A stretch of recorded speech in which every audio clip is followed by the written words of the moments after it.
Part 1. The Horrifying Life of a World War II Flamethrower Operator. Hey guys, tonight we begin with something you probably don't want in your dreams, but hey, history isn't always soothing bedtime tea. So, dim the lights, tuck in, and let's wander into one of the worst jobs you could possibly have had in World War II. No, not being stuck in a Soviet winter without boots, not even peeling endless potatoes for the Wehrmacht. I'm talking about the job that made you the walking bullseye of the battlefield, the flamethrower operator. Now, picture this. You're 19 years old, you barely made it through basic training, and someone in command decides you look sturdy enough to carry a 35-pound tank of flammable liquid on your back. Congratulations, Private, you're now a human gas can with a hose, because apparently the Army thought this was a reasonable idea. The flamethrower was not subtle. Unlike a rifle, which at least pretends to be sleek and efficient, this thing made you look like you had strapped a small boiler to your spine. It had 2 canisters of fuel, a propellant tank, and a hose with a nozzle that spat liquid fire. In theory, it was meant for clearing bunkers and flushing out entrenched positions. In practice, it turned young men into walking fire hazards. Of course, generals loved the concept. Fire has a psychological effect. Soldiers in concrete bunkers weren't going to be impressed by a few bullets pinging off the walls. But if you shoot a jet of napalm at them, suddenly bravery evaporates and everyone inside is either roasted, smoked out, or running for dear life. Which, from a cold strategic perspective, made sense. From the perspective of the poor guy carrying the flamethrower, less so. Because here's the kicker. Flamethrower operators had one of the shortest life expectancies on the battlefield. Not only were they slow, lugging around 80 pounds of gear when you added in your regular kit, but you also stood out like the world's most obvious target. Imagine German snipers peeking through their scopes and thinking, "Oh look, someone carrying a portable fireworks display. Let's aim there." And the gear wasn't exactly safe for the user either. Those tanks were filled with gasoline, napalm, or some other sticky inferno juice, pressurized by nitrogen. All it took was one bullet, one piece of shrapnel in the wrong spot, and you weren't just hit, you were spectacularly flambéed. There are accounts from both the Pacific and European fronts of flamethrower operators being killed before they even reached their target, because, well, the enemy really didn't want them to get close. But let's not move too fast. To understand just how bad it was, we have to back up a bit to how these contraptions even ended up in the hands of teenagers. Flamethrowers had actually been around since World War I, because of course they had. The Germans first deployed them in 1915, calling them Flammenwerfer, which, honestly, is the only name scarier than flamethrower. Imagine being in a trench, already wet, cold, and miserable, and then seeing a giant arc of fire hissing towards you. Sleep tight. By World War II, nearly every major army had decided they needed one. The US had the M1, M1A1, and later the M2. The Germans had upgraded Flammenwerfer. The Japanese used versions in the Pacific. The Soviets had theirs too. It was the era of over-engineered, over-destructive weapons, and the flamethrower fit right in. Now, let's drift back to our unlucky soldier. He's probably been volunteered for the role, which, in military speak, usually means someone else volunteered him. Flamethrower training wasn't glamorous. It basically involved putting on the pack, learning not to trip over the hose, and figuring out how not to accidentally incinerate yourself. There were, of course, safety precautions, but let's be real. If your job description includes carry flammable liquid into enemy fire, your job is never truly safe. What did it feel like?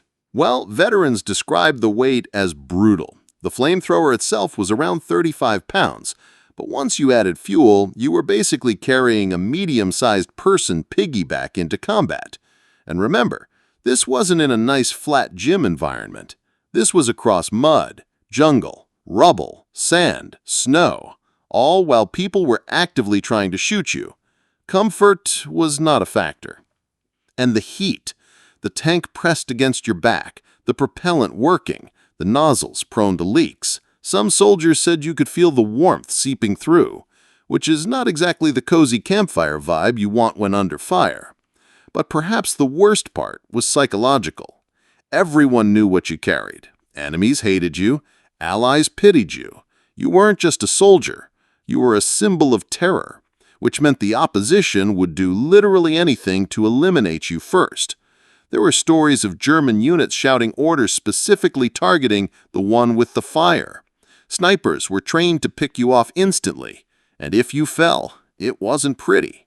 Sometimes your own unit hesitated to stay next to you because standing next to a flamethrower operator was like standing next to a very large firecracker with legs.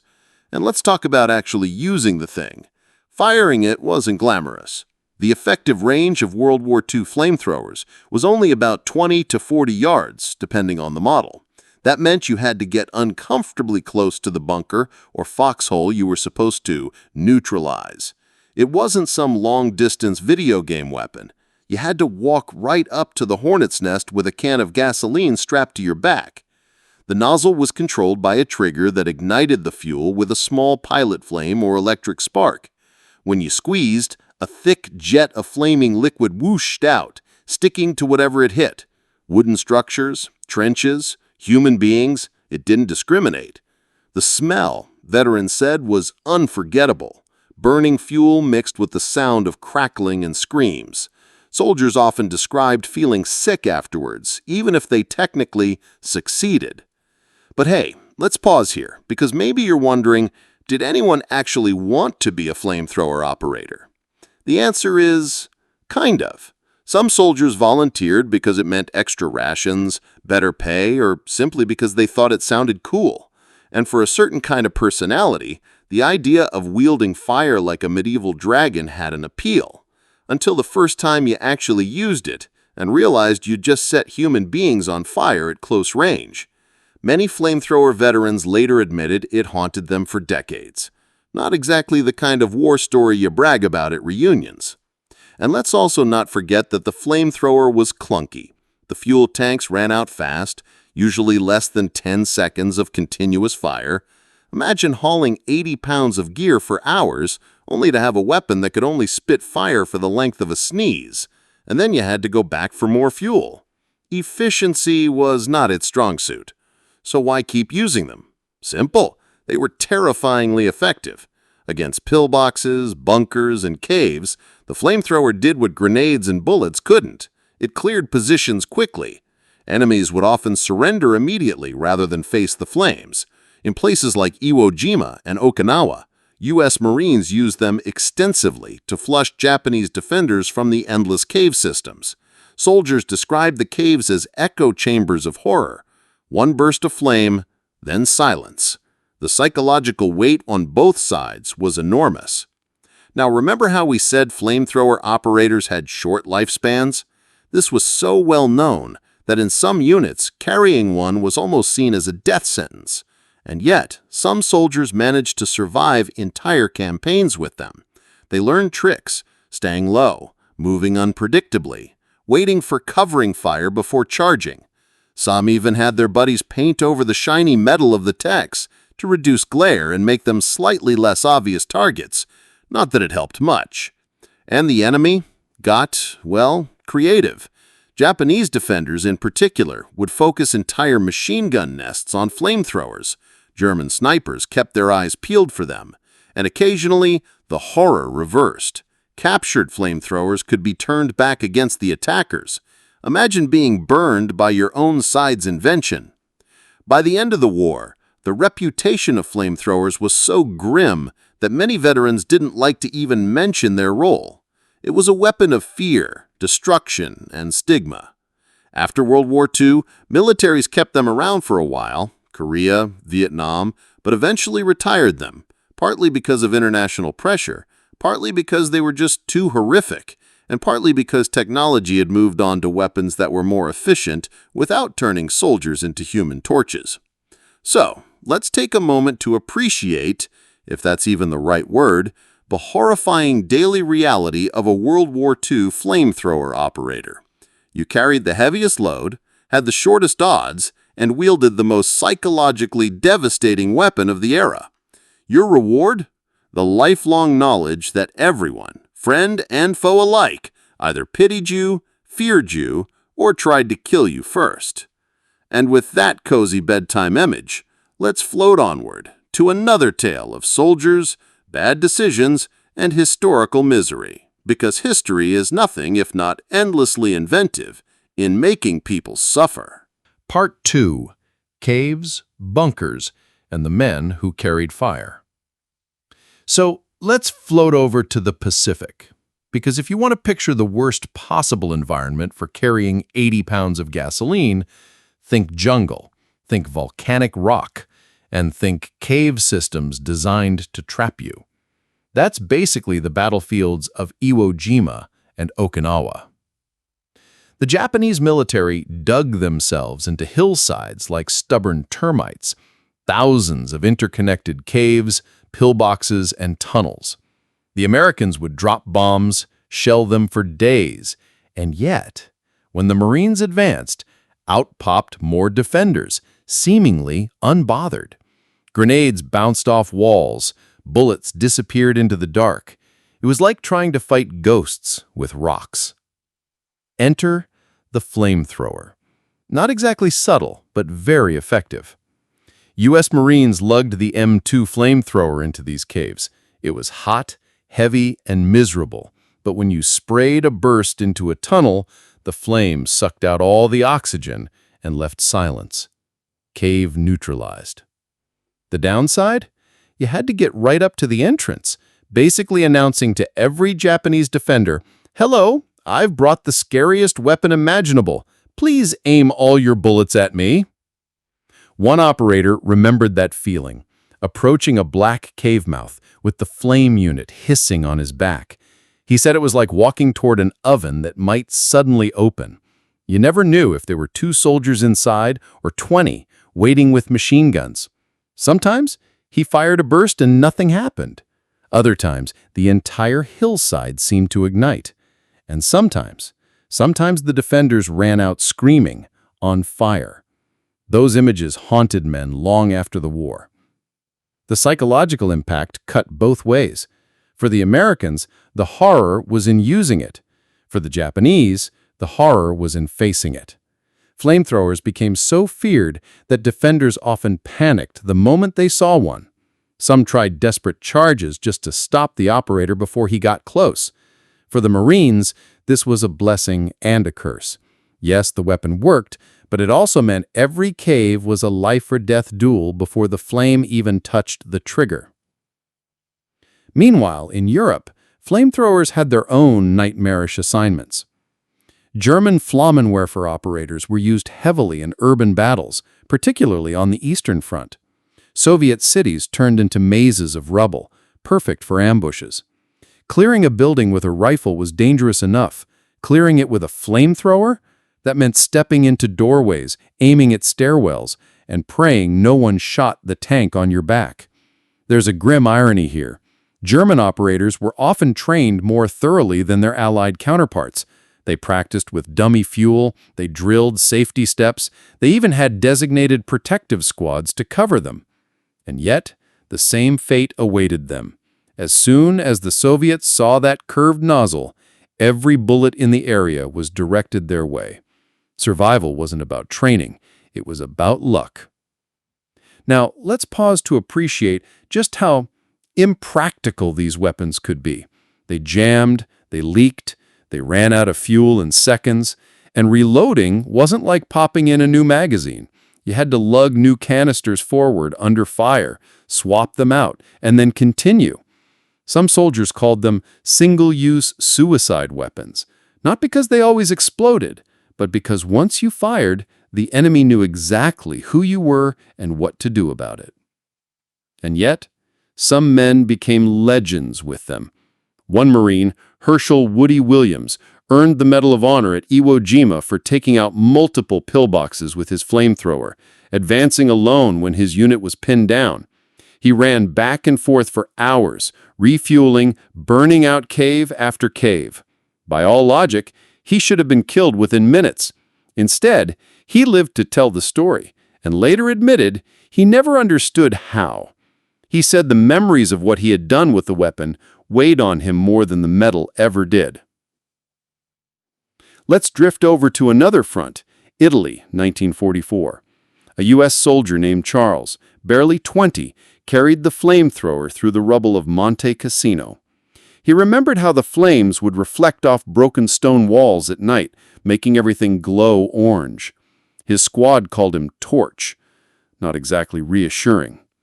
He wrote later that he felt more like a condemned man than a soldier. Every step was a gamble that his fuel tank wouldn't be hit. He described the silence after using it as the worst part.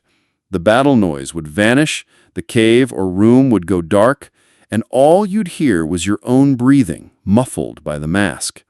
He said he tried to convince himself he was just clearing positions, but deep down, he knew what it meant. That weight never left him. And that brings us to the mental aftermath, because even for those who survived the war, being a flamethrower operator was not something you bragged about. Rifles and medals could be shown off at family gatherings. Flamethrowers? That was the job nobody wanted to remember. Some veterans admitted they had nightmares of fire for decades. Others refused to tell their children what they'd done. It wasn't just dangerous, it was morally scarring. The armies knew this too. Flamethrowers weren't advertised in cheerful propaganda films. They weren't painted on recruitment posters. They were a dirty, necessary job. Everyone wanted the results. Nobody wanted to think about the means. And let's also note that flamethrower operators didn't just carry one burden. They carried two: physical danger and social isolation.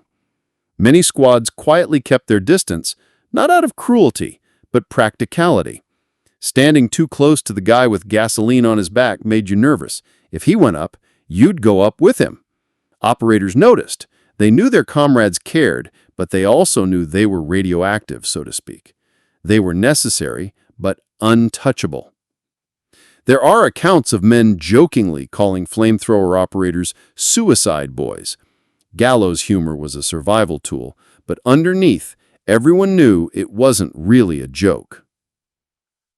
And finally, let's talk about the weapon's weird cultural afterlife. Because after World War II, flamethrowers became iconic in movies and video games. They were flashy, cinematic, larger than life. But the real operators would have laughed or winced at those depictions. The actual experience was heavy, terrifying, and short-lived. The men carrying them weren't heroic dragons. They were exhausted kids praying not to explode. By the time Vietnam rolled around, flamethrowers were still used, mostly against bunkers and forests. But international opinion was shifting. Images of villages burned by flame made the weapon too politically toxic. By the 1980s, most militaries had retired them. The flamethrower passed into history, leaving behind a legacy of fear, trauma, and the ghosts of the men who carried it. So, tonight, as you settle into bed, maybe picture not just the weapon, but the weary 19-year-old behind it. The soldier with the heavy pack, walking toward the cave, heart racing, hoping to survive one more mission. A boy carrying fire because someone had to. And with that, let's drift on.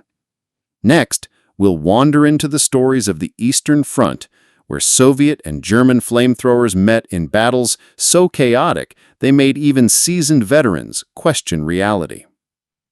Part 3. Fire on the Eastern Front. Now, if you thought caves in the Pacific were bad, let's slide over to the Eastern Front. The Soviet-German battlefield was like a surreal fever dream of mud, ice, rubble, and bodies. It was a place where flamethrowers felt almost excessive, which is saying something. The Germans, true to form, had refined their Flammenwerfer since the First World War.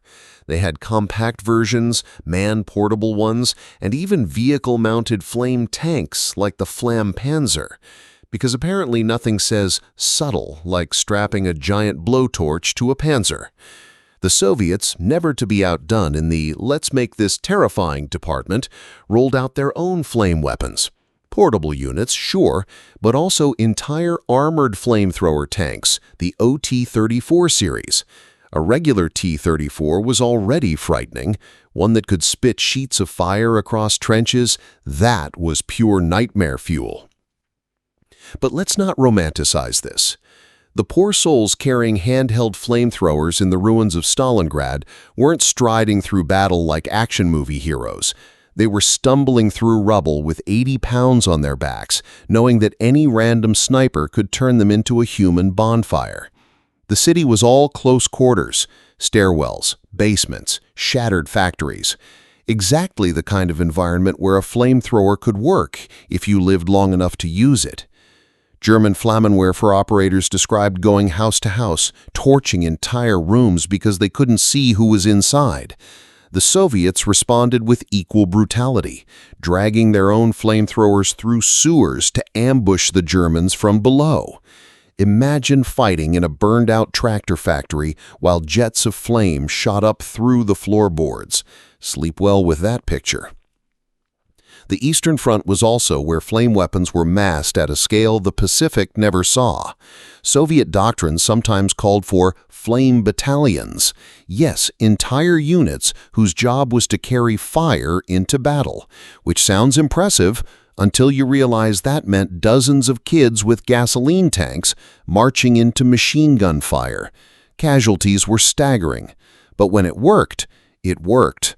Flame could clear trenches faster than artillery sometimes. Entire lines of defense crumbled when fire appeared. And because this was the Eastern Front, the cruelty went both ways. Captured flamethrower operators were often executed immediately. Neither side had sympathy for men carrying such a weapon. To them, it wasn't just another soldier. It was someone who had chosen to wield terror. Let's talk about the technical quirks for a second. The German Flammenwerfer 41 had a range of about 30 to 40 meters and a burn time of only 10 seconds, which meant you had 10 seconds of firepower in exchange for becoming the most obvious target in Europe. The Soviets' Rox 2 looked almost like a regular rifle with a backpack because they cleverly disguised the nozzle as a Mosin-Nagant barrel. Why? To trick enemy snipers, who would otherwise shoot the flame operators first. It actually worked, to an extent. A small mercy in a theater not known for mercy. But even when the disguise helped, nothing could fix the psychology. Flame on the Eastern Front wasn't just a weapon, it was propaganda. Both sides described enemy flamethrowers as demonic. German soldiers swore Soviet flamethrower tanks looked like dragons in the snow. Soviets called German operators fire devils. When both sides agree on something in war, it's usually that it was hellish. Now imagine being the 19-year-old drafted into this role. You're already freezing, starving, and terrified. Then your sergeant hands you a Rox pack and says, "Take this into the factory and clear it out." You trudge forward, hearing artillery, stepping over ice and bodies, knowing the nozzle in your hand makes you both powerful and doomed. Soldiers wrote about feeling their hands shake as they gripped the trigger, not from cold, but from dread of what came next. And when they pulled that trigger, rooms didn't just burn, they erupted. Flames clung to walls, ceilings, flesh. Even in snow, the fire stuck and smoldered. One Soviet operator recalled storming a dugout, firing one burst, and watching the entire position go silent. He said afterward that the silence was worse than the noise, because you knew what silence meant. German veterans said the same. A quick burst, a shriek, then nothing. You didn't dwell on it in the moment. Survival didn't allow it. But at night, trying to sleep in a frozen barrack, the pictures came back. Flames licking along the ground, figures running, falling, the smell of burning mixed with cordite. These weren't memories you wanted to hold on to, yet they stuck. Vehicle flamethrowers deserve their own depressing mention. German Flammpanzers rolled into villages belching liquid fire from mounted hoses. They were terrifying but clumsy, and a well-aimed anti-tank weapon turned them into rolling fireballs. Soviet OT-34s were sturdier, but the concept was the same. Project fire across trenches until nobody remained. In winter landscapes, the sight of jets of flame against the snow burned into memory. Soldiers later described it as like watching the world itself catch fire. And of course, crews inside those tanks weren't exactly comfortable either. Sitting next to giant tanks of flammable liquid in a metal box that was already the #1 target of every anti-tank gun wasn't a restful assignment. Many said they felt like moving coffins, which is not the motivational slogan you want painted on your hull. Let's pause here for some irony. Flamethrowers were brutally effective, but they weren't war-winning weapons. They didn't break the stalemate at Stalingrad. They didn't capture Kursk. They were tools, fearsome, dirty, temporary tools. Yet for the individuals carrying them, the experience was outsized. Their entire war narrowed down to 10 seconds of flame and a lifetime of memory. After the war, both Germany and the Soviet Union quietly shelved most of their flamethrower stories. Nobody wanted to remember. In post-war memoirs, flamethrower operators were rarely mentioned, or if they were, it was with euphemisms like special weapons or bunker-clearing equipment. Everyone knew what that meant. Nobody wanted to spell it out. So on the Eastern Front, the life of a flamethrower operator was a blend of 3 curses: a short life expectancy, unbearable physical risk, and unbearable moral weight. They weren't the most famous soldiers, they weren't the most decorated, but in the shadows of burned factories and frozen trenches, they were the ones carrying fire, hoping to survive long enough to hand the tanks back. And as you drift deeper into tonight's story, let's leave the cold of Russia and float back to the warm jungles of the Pacific, because yes, we're not done. Next, we'll wander through Okinawa, where flamethrowers weren't just tools, they were practically the only way to root out resistance. Part 4. Okinawa, the last inferno. So, we've been through the rubble of Europe and the frozen wasteland of Russia. Now let's drift back to the Pacific, to Okinawa in 1945. If Iwo Jima was a nightmare, Okinawa was the extended director's cut. Longer, bloodier, and even more miserable. Okinawa wasn't just a battlefield, it was a maze of hills, ridges, and endless caves. The Japanese garrison, over 100,000 strong, wasn't planning to win. They were planning to die, slowly, while taking as many Americans with them as possible. That meant bunker networks, interlocking defenses, and cave fortresses dug so deep they could shrug off weeks of bombing. And once again, the U.S. Marines looked around and thought, well, time to bring out the fire. Flamethrowers were practically the default weapon for Okinawa cave clearing. Rifle fire and grenades just bounced around inside. Artillery sometimes collapsed the entrances, but more often than not, defenders tunneled right back out. The only reliable way to clear a cave was to walk up, point the nozzle inside, and pull the trigger. Veterans remembered Okinawa as a place of endless repetition. Approach cave, flame cave, move on. Day after day.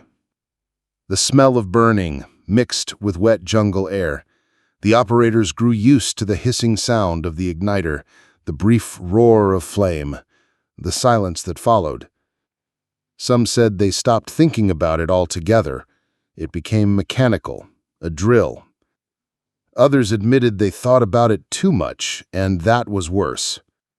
One Marine described advancing up a hillside, his pack already half empty, when machine gun fire tore past him. He dropped flat, the tanks clanging against his back, sparks flying. He knew one bullet could have ended him spectacularly, but somehow nothing hit. He crawled the last 30 yards, lifted the nozzle, and fired. The cave lit up like a furnace.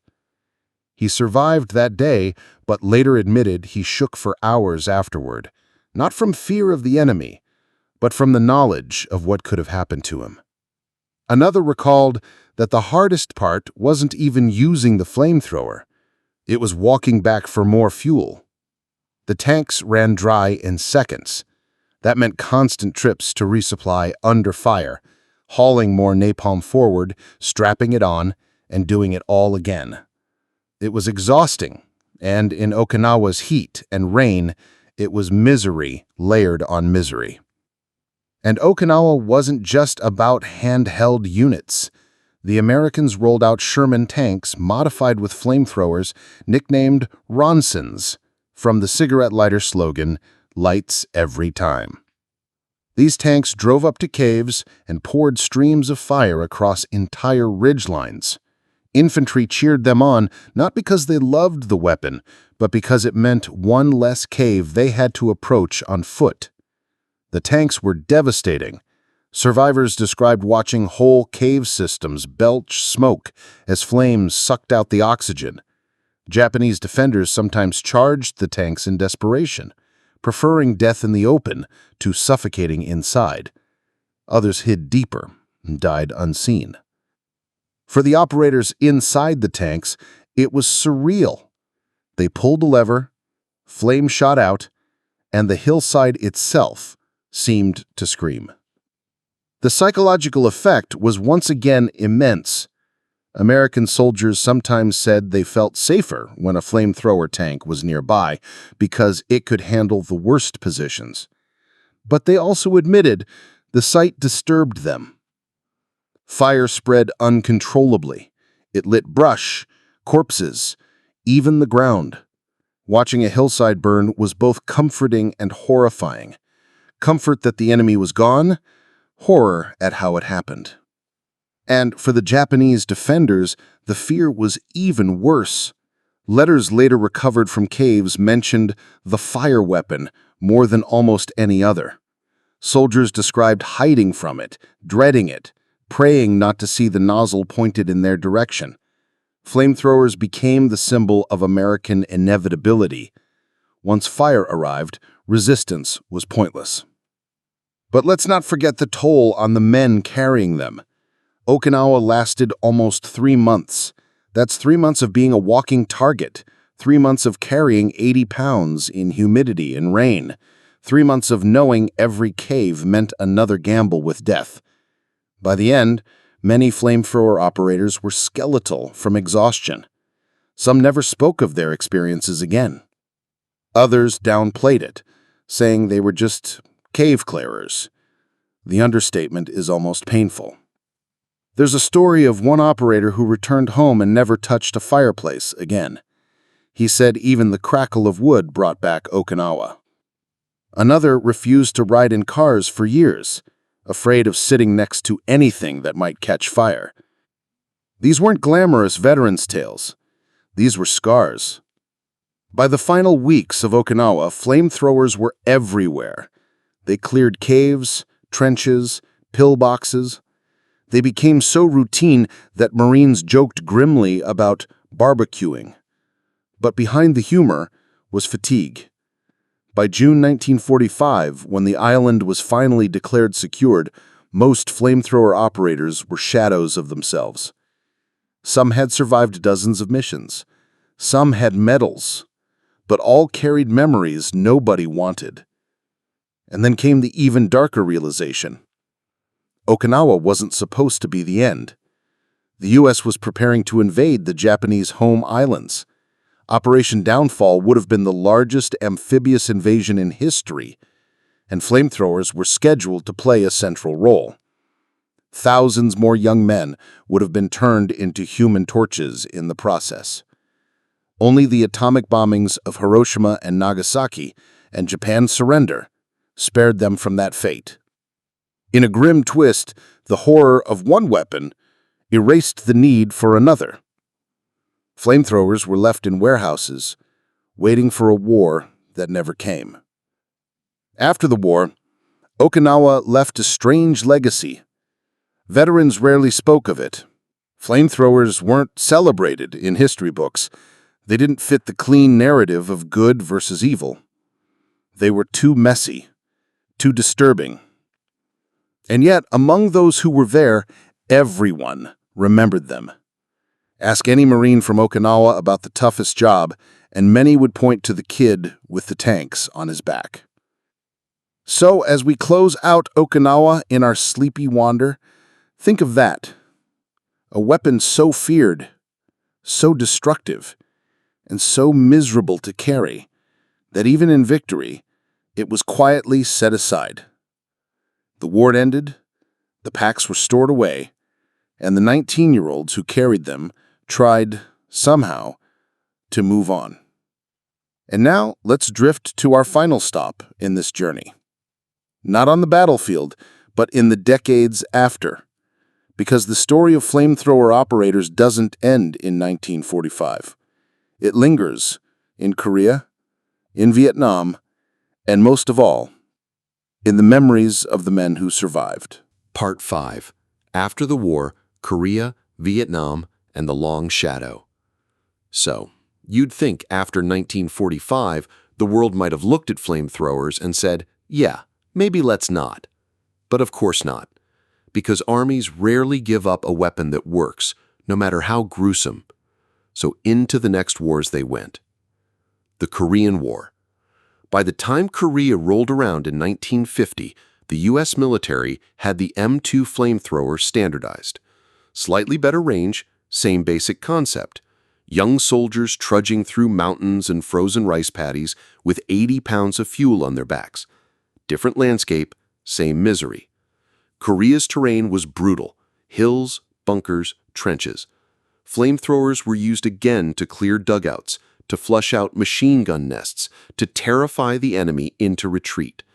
Veterans recalled how the weapon worked just as well in sub-zero weather as in jungle heat. Fire doesn't care about the climate. But soldiers' accounts from Korea sound eerily familiar to their World War II predecessors. Exhaustion, fear, and that sense of isolation. One GI wrote home that being a flamethrower man was like walking with a coffin strapped to his back. His mother later said she didn't understand the phrase until he came home and never spoke about it again. Vietnam, the last war of fire. If World War II and Korea were grim, Vietnam turned flamethrowers into something else entirely. The dense jungles, tunnels, and villages became their prime targets. American units carried M2s and later M9s into the Green Maze, blasting into foliage and bunkers. The infamous thing here was not just the use of flamethrowers in combat, but in clearing vegetation. Entire swaths of jungle were scorched to deny cover to the Viet Cong. Villages suspected of harboring fighters were sometimes burned. And once the cameras caught it, the world reacted. Unlike World War II, Vietnam was televised. Images of villages aflame, of civilians caught in the fire spread worldwide. The political fallout was swift. By the late 1960s, flamethrowers weren't just feared by enemies, they were condemned by the public. They became symbols of excess and cruelty. Soldiers carrying them weren't seen as heroes, even by their own side. Some vets later said they hid their role when they returned home, because flamethrower sounded less like a job and more like a crime. Retirement. By the 1970s, the U.S. quietly retired flamethrowers from active service. The official reasons were advances in technology and logistical burdens, which is military speak for, we don't want the bad press, and also, these things are clunky. Napalm remained in use for airstrikes, but the image of the man-portable flamethrower faded into history. Other nations followed. By the 1980s, handheld flame units were largely gone, replaced by thermobaric weapons and explosives that did the same job without making one poor soldier into a mobile fire hazard. The human aftermath. But of course, for the men who carried them, the story didn't end when the weapon was retired. PTSD wasn't a formal diagnosis back in World War II or Korea. Veterans just carried the memories. Some drank to forget, some avoided fire for the rest of their lives. One operator's son remembered how his father refused to attend 4th of July fireworks. He'd sit inside, curtains drawn, muttering that he'd seen enough fire. Others coped with dark humor. One Korean vet said he told people he was a portable furnace technician, Another claimed he had been in fuel delivery. It was easier than explaining the truth. And then there were the moral questions. Many flamethrower operators lived with guilt, not because they fought, but because of how they fought. Setting another human being on fire is not something easily squared with conscience, even when it was orders, even when it was necessary. Some men wrestled with that for decades. Pop culture versus reality. And yet, in the decades after, flamethrowers became almost cartoonish in movies and games. Action films loved them. Endless fire streams, swaggering heroes. Video games turned them into flashy power-ups. But the reality, as we've seen, was short bursts, heavy packs, and terrified teenagers. The contrast is striking. Pop culture turned a flamethrower into a dragon's breath. History shows it as more of a death sentence for the operator.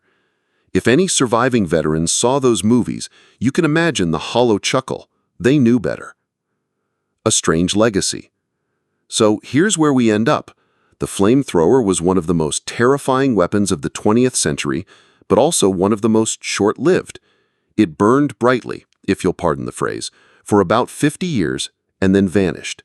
Its legacy lingers, mostly in trauma and in the strange silence around it. Ask about rifles, and veterans will talk. Ask about tanks, and they'll reminisce. Ask about flamethrowers, and the subject changes. Too heavy, too dangerous, too cruel.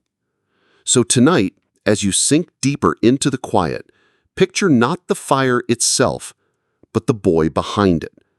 A kid in mud, in snow, or in jungle, carrying a tank almost bigger than himself. Walking forward because someone had to, because generals decided it worked, because war demanded it. And in the end, the only people who really understood what it meant to be a flamethrower operator were the ones who carried the fire themselves. Part 6. Voices from the Fire. We've talked about weapons, battles, and strategy, but let's slow down now, dim the lights even further, and listen to the men themselves. Because the strangest thing about flamethrowers is how few first-hand stories exist. Many operators stayed quiet. Some destroyed their journals. Others, decades later, finally let a few words slip out. Letters never sent. One Marine's draft letter from Iwo Jima was found in his effects after he died, unsent, folded carefully in his kit. In it, he wrote to his mother, "Don't worry about me. I've been given a special job. I carry a flame pack. It's heavy, but they say it saves lives. Sometimes I think about what it does, and I wonder if I'll still be me when I get home." The letter stops mid-sentence. Maybe he was called back to duty. Maybe he couldn't finish. Either way, it captures the unease. The job was special, but in a way no one wanted to describe. Diaries and guilt. A German soldier's diary from Stalingrad mentions carrying a Flammenwerfer. He wrote, "The hose is like a serpent. When it spits, men vanish. My comrades cheer, but I feel no pride. It is like watching shadows burn." That's the thing. The flamethrower worked. But working didn't mean peace of mind. Diaries often describe a hollowness. Victory didn't feel like victory when achieved through fire. Oral histories.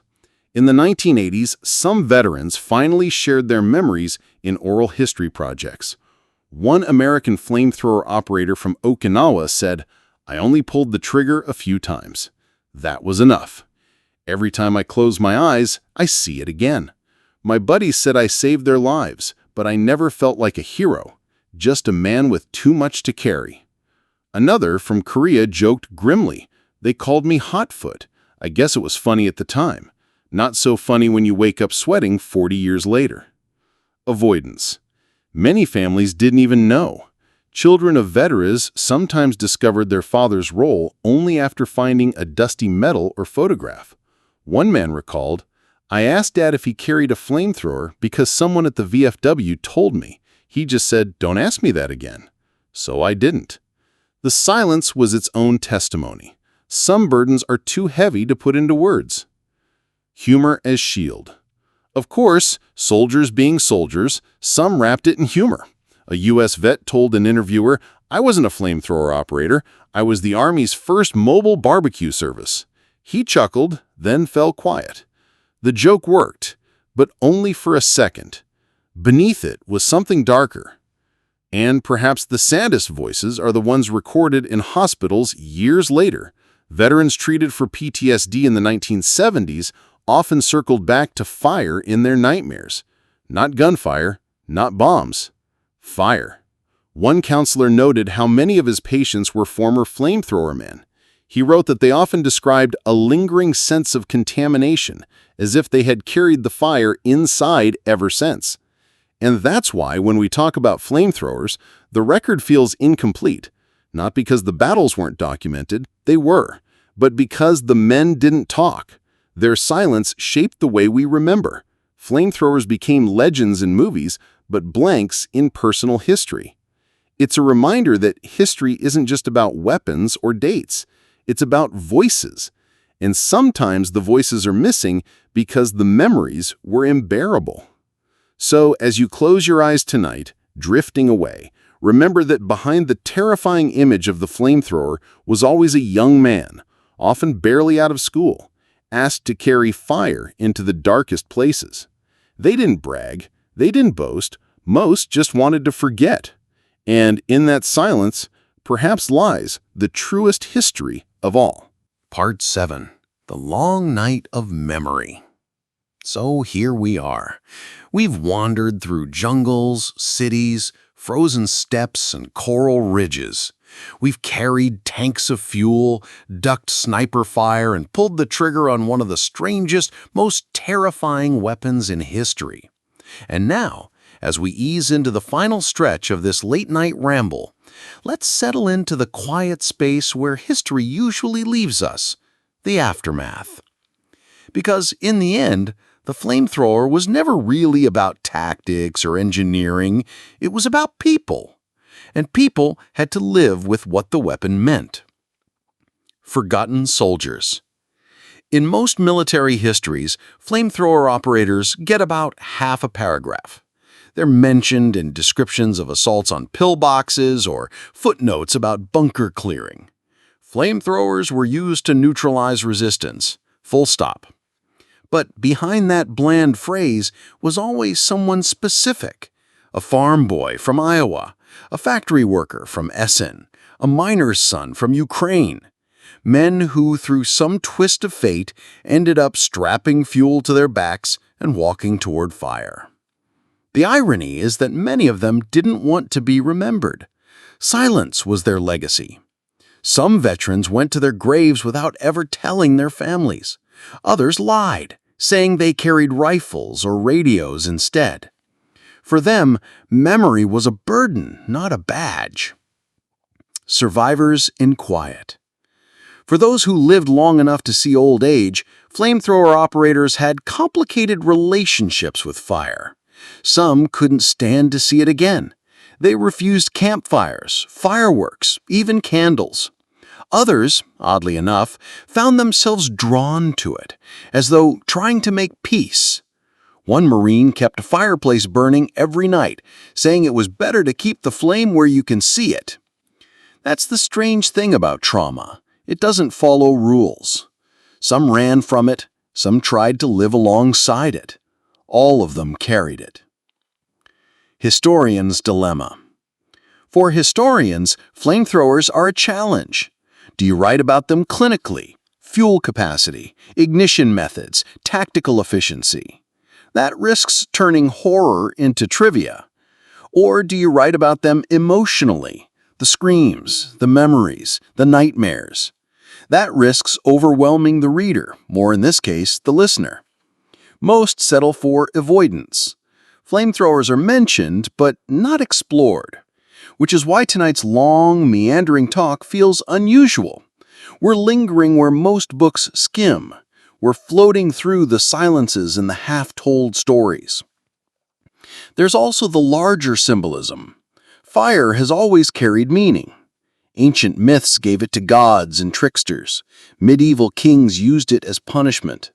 And in the 20th century, it was industrialized, strapped to a soldier's back, and unleashed in seconds. a very old fear delivered in a very new way. When soldiers described their flamethrowers as dragons, they weren't being poetic. They were reaching for a myth older than history, because nothing else quite fit. And maybe that's why the memories lasted so long. Fire isn't just destructive, it's primal. It burns into the mind as much as it does into wood and stone. Silence as testimony. And so we return again to the silence. If veterans didn't talk, maybe that was the truest testimony. They didn't want their children to know, didn't want their communities to see them that way. Not because they were ashamed of serving, but because they knew no words could explain what it felt like. One historian once said that flamethrower veterans were the loneliest men in the war, surrounded by comrades, yet isolated by their weapon, celebrated in official reports, yet unspoken in personal memory. That paradox might be the most accurate description of their place in history. The last flames. By the end of the 20th century, flamethrowers faded from arsenals. They became relics in museums, curiosities for collectors, props in movies. Teenagers played them in video games, laughing as fire streamed endlessly. The reality was gone, or at least hidden. But every so often, an oral history project, a dusty letter, or a forgotten diary surfaces. And in those words, we glimpse the truth. Not the fire itself, but the weary 19-year-old behind it, sweating under the weight, hoping the tanks don't ignite, pulling the trigger for a few seconds that would echo for a lifetime. So, dim the lights one last time, take a deep breath, and let the image drift.